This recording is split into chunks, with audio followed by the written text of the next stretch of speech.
The girls suddenly heard a gunshot, so she cautiously went to the window to check. She saw that the window glass had been pierced by a bullet, and there was a man standing not far away. Terrified by this scene, she quickly hid and called out loudly for her brother, knowing that the person they feared the most had come. Jack, the elder brother, hurriedly took his younger siblings to the attic of the old house and told them not to come out no matter what sounds they heard, but little did he know that this move would bring harm to his siblings. Jack took the box and led his father outside to talk. Their father had committed a murder during a robbery and had long been abusing his daughter. A few years ago, Jack, the eldest son, accused him, and the father was eventually imprisoned. No one expected this terrifying man to escape from prison. Knowing that his father had returned for the stolen money, he decided to give the money back to him, but Jack never imagined that his vicious father had more than just money on his mind. It turns out that a few months ago, their mother, Rose, brought her 4 children from England to the old family home in America, in an effort to escape their father's shadow, hoping they could start afresh, but their peaceful days were short-lived. Not long after settling in, their mother was diagnosed with a terminal illness. Before she died, she told Jack to keep her death a secret, as he had to be 21 years old to become the legal guardian of his siblings. By then, no one could separate them. There is a safe box ready, just in case he finds you. Then she gave Jack a box, and when he looked inside, Jack realized his mother had lied in court. The stolen money from his father's robbery had actually been taken by his mother. But before he could ask more, he found that his mother had already passed away. Since Jack's meeting with their father, strange things started happening in the old house. Not only were all the mirrors covered, but Jack also bricked up the attic. From that day on, a mold stain began appearing on the ceiling, and Jack mysteriously acquired a scar on his forehead. No one knew exactly what happened the day their father returned. Since that day, whenever Jack went out, he would lock his siblings inside the old house and ride his bike to the town store, after which he would go see his girlfriend, Ellie. However, whenever Ellie suggested visiting his home, Jack always made excuses. One day, Jack happened to meet a lawyer at the library. The lawyer told Jack that the old house needed to be officially transferred to Rose's name, and there was a fee of $200 for the process. Moreover, the lawyer said he would bring the paperwork to Rose's home the next day for her to sign, urging Jack to prepare in advance. Jack immediately panicked and rushed home to discuss with his siblings, as $200 was a considerable sum for the 4 of them. In their anxious discussion, Billy mentioned their mother's money, but Jean strongly opposed using the stolen money. They had no choice. Jack opened the box and found it contained £10,000, more than enough for their needs. We all know where this money came from, we shouldn't even touch it. But, we have no choice. The lawyer is coming tomorrow, and we need to be ready. The biggest problem now was their mother's signature. They had Jean imitate their mother's handwriting, using her blankets and sheets to create the illusion that she was still alive. They even prepared a spiked soda, just in case. The lawyer arrived punctually at the old house. After inviting him to sit, Jack handed over $200.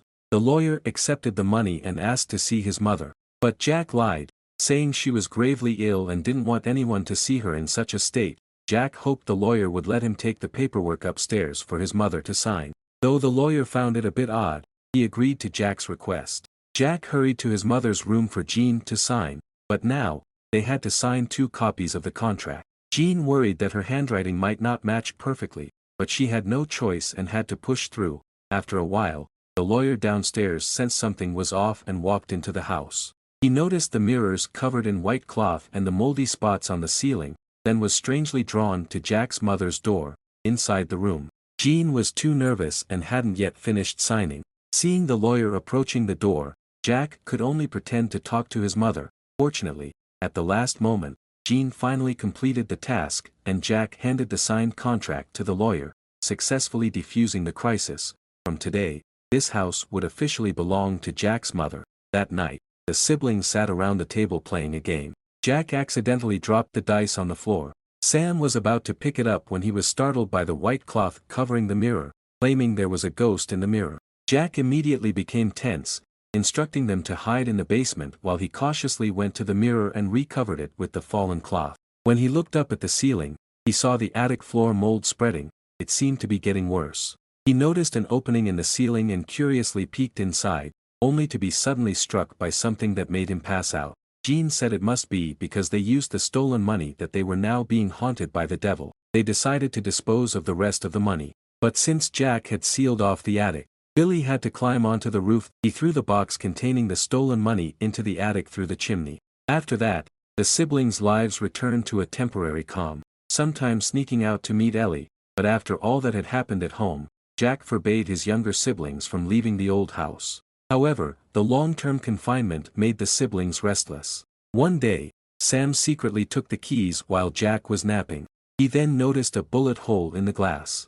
Slowly, he approached to get a better look but lost his balance. Falling to the floor, suddenly, the cloth covering the mirror slipped down, scaring him enough to grab it and cover himself. But his curiosity got the best of him, and he wanted to know what was in the mirror. What he saw was Jack's reflection. In a sudden shift of scene, Jack seemed to awaken in fright. When he came downstairs, Jean told him that Sam had sneaked into their mother's room. At that moment, Jean confessed what he knew.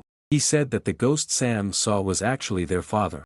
However, the stolen money had already been thrown into the attic. At midnight, Billy climbed up to the roof and opened the chimney to retrieve the money, only to find the corpse of the raccoon inside. There was also a bucket of water on the ground, suggesting someone was living there. Moreover, the attic reeked of a strong, foul odor. Quickly grabbed the box before turning to leave. As he was climbing back up the rope, someone suddenly grabbed it.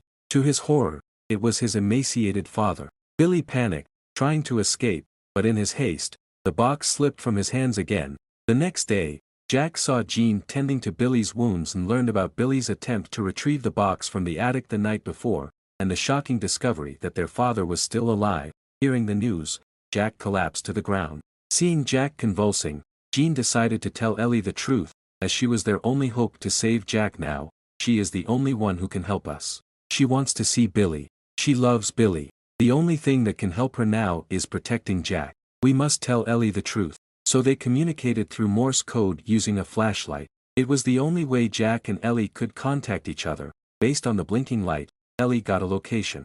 It was where she and the four siblings had first met. Ellie found Jack's diary in the crevice of a rock, and after reading it, she finally understood the truth. It might have been written when Jack was in a lucid state. It turns out that from the day their father returned, Jack locked them in the attic and went to meet his father with the stolen money. He naively thought that once his father got the money, he would leave them alone, but his father not only wanted the money, he also bore a grudge against his children. He beat Jack down, intending to kill him. But Jack managed to stab his father in the throat with a knife. Jack then escaped to a cliff. His father, however, was relentless. He pushed Jack off the cliff in the end. Meanwhile, the three siblings hiding in the attic heard knocking. Unsure of who was at the door, they dared not make a sound, but they could hear footsteps approaching. Soon, a terrifying figure appeared before them. Not long after, Jack woke up from unconsciousness, remembering that his siblings were still in the attic. He hastily grabbed his father's abandoned rifle and headed towards the house. When he reached the attic, there was silence. Seeing this, Ellie was already in tears.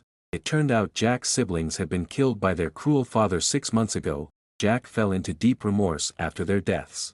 He had promised his mother that he would take good care of them, but he had failed. In the end, Jack decided to punish himself by taking his own life, but just as he pointed the gun at himself, he suddenly heard music. He climbed into the attic in a rush, and there lay his siblings peacefully before him. Jack began to develop dissociative identity disorder. He imagined that his siblings were still alive. He then shattered all the mirrors in the room. After reading the diary, Ellie finally understood everything. She quickly ran to find Jack. Meanwhile, the lawyer had arrived at the old house to demand the stolen money. But upon entering, he found it empty. He searched everywhere for the money but couldn't find anything.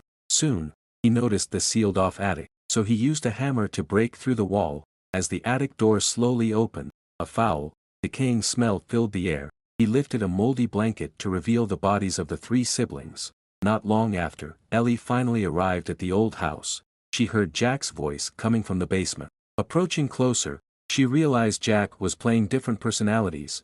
He was talking to himself. At this moment, Ellie noticed that Jack was injured. She tried to take Jack to the hospital, but he refused. Ellie was pushed away by Jack. She was devastated. Carefully, she entered the attic and found the lawyer barely alive. Before she could go get help, suddenly, the door behind her slammed shut. Ellie quickly hid behind a pillar in fear. She knew it was Jack's father. By now, the lawyer showed no signs of life. Ellie decided she wouldn't hide any longer. In desperation, Ellie called out for Jack's help, hoping they could face the nightmare together. She told Jack not to run away. "This demon is right here, right now." Jack's father soon turned his fury on Ellie. Ellie, unable to defend herself against the ferocious attack, was overpowered. Just as things seemed hopeless, Billy's personality appeared, wielding the rifle. Watching his father collapse to the ground, dead, Jack finally snapped out of his delusion. He found the courage to face his siblings' corpses. Later, Ellie took Jack to receive treatment, and his condition began to improve. The doctor told Ellie that continued medication would eventually make Jack's other personalities disappear. Ellie hid the medicine in a cupboard. She had never given Jack the medication because she knew Jack could never forget them. Rather than forcing him to accept reality, she chose to let him live in a world where his siblings still existed. It was a photo she had taken of the 4 siblings when they first met. Finally, Jack looked up into the distance, seeing his siblings happily waving at him. Jack knew he would forever stay in the old house with them.